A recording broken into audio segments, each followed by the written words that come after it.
वरदराज पढ़ने में कमज़ोर था। वह जो कुछ सिखाता वह भूल जाता था। इसे तो यही अच्छा है कि तुम घर जाओ और घर का कामकाज करो। अल्फाज नहीं मिलते सारी कार को क्या कहिए। 27 सितंबर 2005 की बात है।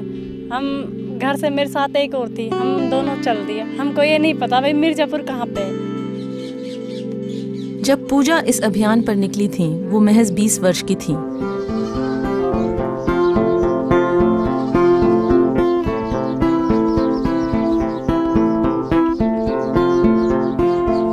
उनकी लगन उन्हें राजस्थान के अलवर जिले में ले जा रही थी, जहां उन्हें एक उत्साही शख्स नूर मोहम्मद से मिलना था।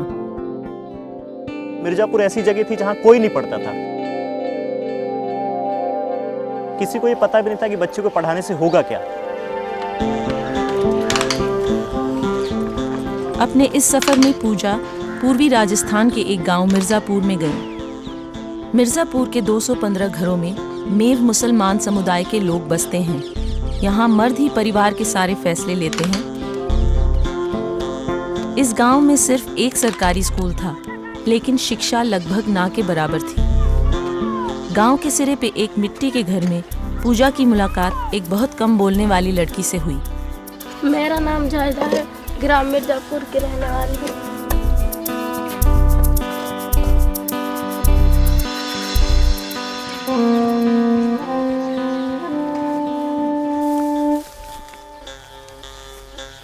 बारह साल की जाहिदा एक छोटे मेव मुसलमान परिवार में रहती है, जिसके मुखिया उसके अब्बा हनीफ खान हैं।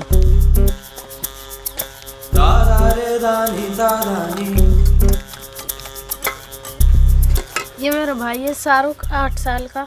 ये सबाना है 9 साल की। ये मेरी मम्मी है। पिछले 25 साल में मिर्जापुर की कोई भी लड़की 5वीं कक्षा तक भी नहीं पढ़ सकी। रवायत से लड़कियां सिर्फ घर का काम करती थीं या मदरसे से दीनी तालीम हासिल करती थीं।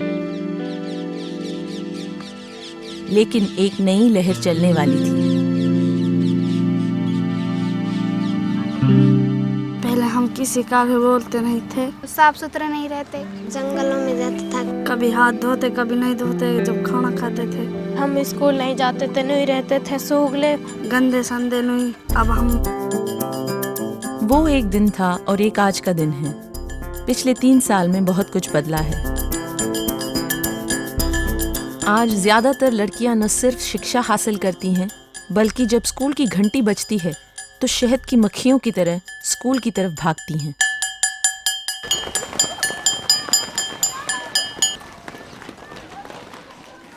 तीन साल पहले हम स्कूल नहीं जाते थे।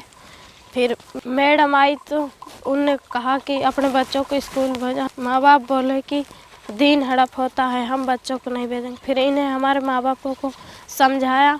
हमारे माँ बाप ने हमको स्कूल भेजना शुरू कर दिया।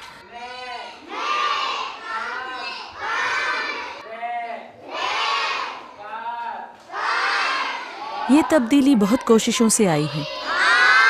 एक्शन एड के सहयोग से शिक्षा और विकास पे काम कर रहे आमेट संस्था में शामिल होने के लिए पूजा जैसी कई लड़कियां आगे बढ़कर आईं।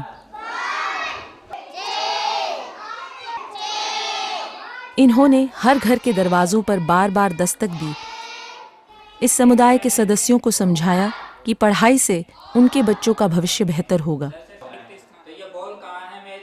उनको अपनी आइडेंटिटी का बहुत डर है। इस्लामिक आइडेंटिटी पे कोई खतरा नहीं हो। लोगों ने हमसे ये कहा कि आपके पढ़ी लिखी लड़कियां तो बिगड़ जाती हैं, वो सर पे पल्लू नहीं रखती हैं, उनमें तहजीब नहीं होती है। हमने इसका पुरजोर कोशिश किया कि उनको दीन और दुनिया दोनों को एक साथ कैसे जोड़ सकते हैं। तो हमारे साथ 2-3 चैलेंज थे कि एक तो लोगों को ये दिखाना कि नहीं बच्चे पढ़ सकते हैं, दूसरा ये बताना था कि पढ़ने से दीन खराब नहीं होता है, और तीसरा ये बताना था कि स्कूल लोगों की तकदीर को बदल सकता है।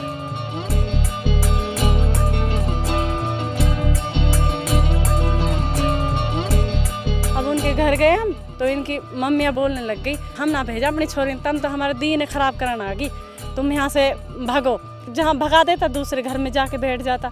जब उनके चूल्हे तक पहुँचे, भाई हम रोटियाँ तुम्हारी खाएंगे, हमको चाहे लड़ो चाहे कुछ करो। बहुत डिफिकल्ट काम था ये तो, घर घर जाकर बुला के लाना, माता पिता की गालियाँ सुनना, जो हमने सहन की इनके लिए, केवल बच्चियों के लिए। अब नहीं बकरी चरावांगा, हम तो पढ़ने ले जावांगा। मैं स्कूल में गणित, अंग्रेजी, हिंदी, विज्ञान, संस्कृत इन विषयों को पढ़ती हूँ। सबसे अच्छा सब्जेक्ट अंग्रेजी। I am a musician. I can play the tabla, the ढोलक, the piano. I am a musician. पूजा जैसी कार्यकर्ताओं के साथ मिलकर आमिद ने अशिक्षित और बीच में ही स्कूल छोड़ देने वाली लड़कियों के लिए ब्रिज कोर्स चलाए। इन 3 से 6 महीनों में ब्रिज कोर्स के जरिए इन लड़कियों को शिक्षा की मुख्य धारा से जोड़ने का काम किया गया। इस कोर्स में 392 बच्चे दाखिल हुए। तो एक तरफ ब्रिज कोर्स में बच्चियां पढ़ने लग गई थी और दूसरी तरफ सरकारी स्कूल में 15 बच्चों के साथ गुरुजी रहते थे जो कुछ नहीं पढ़ा पा रहे थे, और वो बच्चे 5 साल में भी कुछ नहीं सीखे थे, और इधर बच्चियां 6 महीने में पढ़ना लिखना सीख गई थी, अच्छे से बोलने लग गई थी। तो लोगों को लगा कि नहीं पढ़ तो सकते हैं। जब 6 महीने में ये बच्चियां पढ़ गई और 5 साल में नहीं पढ़ी तो कुछ गड़बड़ है।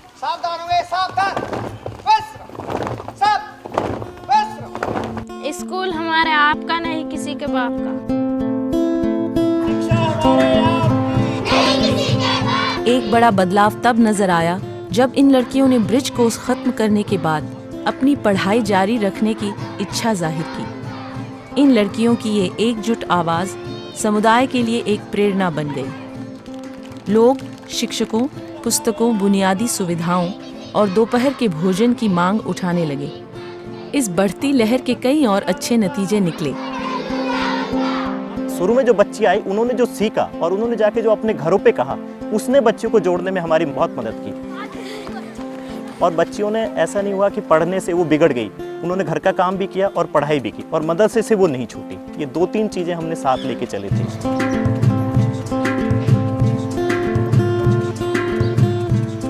ये सारा बदलाव इन्हीं लड़कियों की वजह से आया है। अपनी माँओं के साथ ये घर के काम में भी हाथ बटाती हैं। ये दिन भर कड़ी मेहनत करती हैं। वो ये इसलिए करती हैं ताकि शिक्षा को अपने जीवन का हिस्सा बना सकें। इससे एक मेल बना रहता है और उनकी पढ़ाई लिखाई चलती रहती है।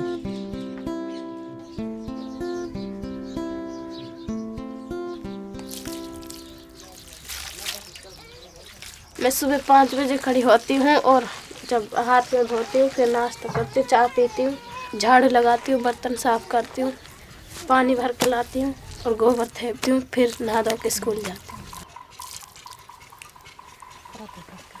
विवाद के लोग हमको लगता है इकट्ठे हुए हैं, जागरूक हुए हैं, और अब उनको अपने बच्चों की शिक्षा के प्रति उनके अंदर कुछ आग लगने लगी है। अरे भाई जागो जागो, जागा सुकाम चलेगो, सोया सुकाम मारो। स्कूल हमारे बच्चों की जिंदगी पिछले 5 साल में सारे समुदाय के नजरिए में आई इस तब्दीली के गवाह खुद नूर मोहम्मद हैं। मांगे रखा, बियो से रखा। जहां पहले शिक्षा के प्रति अविश्वास था, अब सभी गांव वाले अपने बच्चों की बेहतरी के लिए एकजुट हैं। अपने अधिकारों के प्रति जागरूक ये लोग शिक्षा के फायदों के बारे में जानने लगे हैं। माँ बापों को अच्छा लगता है कि अब हमारे बालक पढ़ रहे हैं। हमारे माँ बाप कहना कि ये तो दूध का हिसाब भी कर लेती हैं, इनको स्कूल में भेजो, ये तो अब पढ़ जाएंगी तो अपनी ज़िंदगी का सफ़र बना लेंगे। ये बदलाव इतना जाहिर है कि मेव समाज अब इसे खुद देख रहा है। बच्चे स्कूल जाने के लिए उत्सुक हैं और शिक्षक उसी जोश से पढ़ा रहे हैं। सफल होने की ललक इनमें साफ झलकती है। शिक्षक इस नई उमंग के वाहक बन गए हैं। वो इन्हें किताबों के पाठ ही नहीं बल्कि अपने अधिकारों के लिए लड़ना भी सिखाते हैं।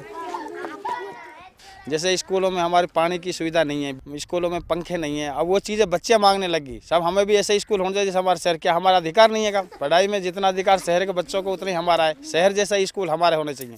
हम अपना अधिकार मांगते हैं, नहीं किसी से भीख मांगते।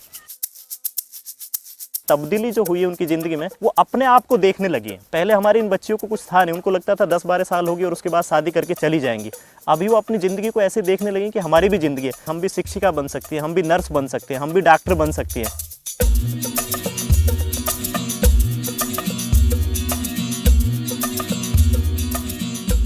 मैं टीचर बनना चाहती हूँ। इंजीनियर। दिल लगा के मैं इसलिए पढ़ती हूँ कि कुछ बन जाऊँ। बनना चाहती हूँ, बनना चाहती हूँ, बनना चाहती हूँ। शिक्षकों और कार्यकर्ताओं के लिए ये एक लंबा और कठिन संघर्ष था। पीढ़ियों से जिन आशंकाओं और सोच ने जकड़ रखा था, उनसे लड़ना एक बेहद मुश्किल चुनौती थी। कुछ आशंकाएं आज भी कायम हैं। एक दो साथियों ने हमसे कहा कि बच्चियों में कुछ बिगड़ाव आ गया है पढ़ाई करने से। तो हमने पूछा क्या बिगड़ाव आ गया है। तो एक साथी ने कहा कि भाई ये बच्चियां जवाब देने लग गई हैं, पहले बोलती नहीं थी लेकिन अभी जवाब देने लगी हैं, सवाल करने लगी हैं। पहले हम ऐसे बोलते नहीं थे किसी से, जब से हम स्कूल आए हैं जब से बोलने लगे। अब हम शर्माते नहीं हैं, खुलकर बात करते हैं। 6 दिन 12 36 18 24 24 25 6 दिन 12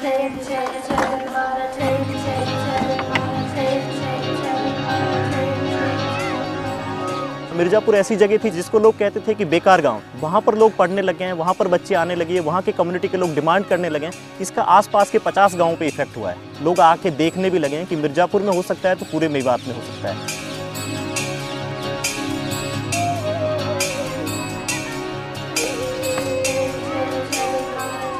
स्कूल 4 बजे छूटता है, फिर घर आती हूँ, घर आकर खाना खाती हूँ, खाना खाकर पढ़ने बैठ जाती हूँ। 3 घंटा पढ़ती हूँ। शिक्षा ने इन लड़कियों और मेव समाज को बदल डाला है। अब ये पैसे का हिसाब किताब रख सकती हैं और दुकानदार अब इन्हें बेवकूफ़ नहीं बना सकते। पहले हम बाजार वगैरह नहीं जाते थे सामान खरीदने के लिए, अब हम बाजार भी चले जाते हैं। अब तो सब कुछ हिसाब कर लेते हैं। पढ़ाई से हमें हिम्मत आई। सबसे अहम बात यह है कि ये लड़कियां अपने समुदाय की तरफ से आवाज उठा रही हैं। वो अब बिजली, सड़क, पानी की मांग उठाती हैं और जब सरकारी कर्मचारी आते हैं तो योजनाओं पर अमल करने की बात करती हैं।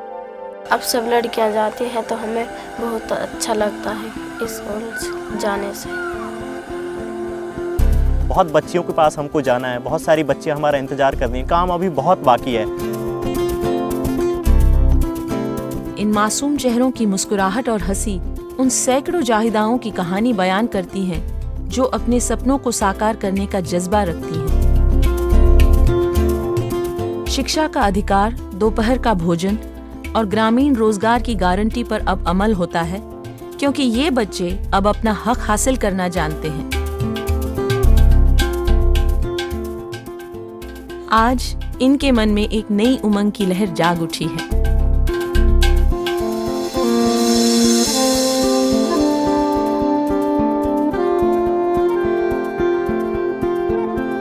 Where some see victims of poverty, ActionAid sees people with power to end it.